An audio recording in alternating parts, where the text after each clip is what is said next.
Facing the prospect of a potential US policy shift on Russia, if Donald Trump returns to power, the European Union is moving swiftly to secure its sanctions framework.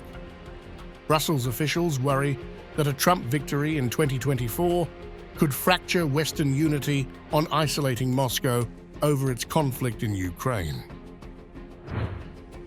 In response, EU diplomats are drafting stricter measures to enforce sanctions, including a proposed catch-all clause to block shipments suspected of being rerouted to Russia.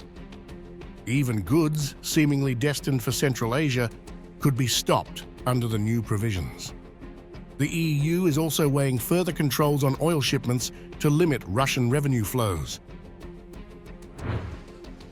EU leaders are additionally seeking ways to make key sanctions less vulnerable to political changes, particularly the freeze on Russian central bank assets, currently valued at around $300 billion. The 6-month renewal schedule may be extended to 3 years, ensuring more lasting restrictions on Russia's reserves. Despite the urgency, some EU members remain reluctant to ramp up sanctions. Hungary, which currently holds the EU's rotating presidency, has pushed back on harsher measures.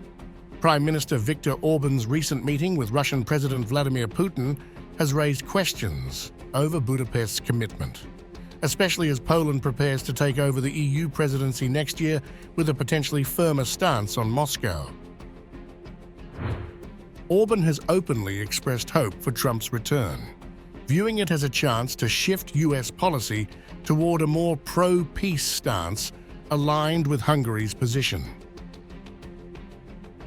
If God helps us, pro-war people will be replaced by those who are pro-peace in America, and President Trump will return, and then we will be relieved because we will no longer be alone. At least there will be 2 of us. I don't want to refer to ourselves as mice, but if we're walking on a bridge next to an elephant, we will leave a different impression. Plans for the EU's next sanctions package include expanding controls on battlefield equipment, stricter shipping limits, and further regulations on dual-use goods with potential military applications. Another addition could be a no-Russia clause, compelling subsidiaries of EU firms abroad to comply with sanctions on items linked to military or energy uses.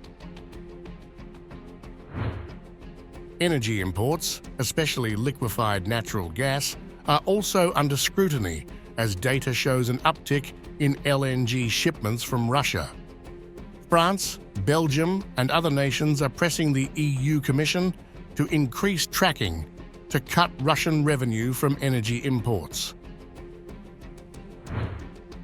With Poland's EU presidency set to begin in 2025, officials anticipate further discussions on expanded sanctions.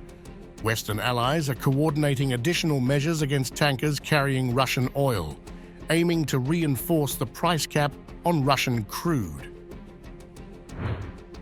As the 2024 US presidential election nears, EU officials are preparing for a potential policy reversal in Washington.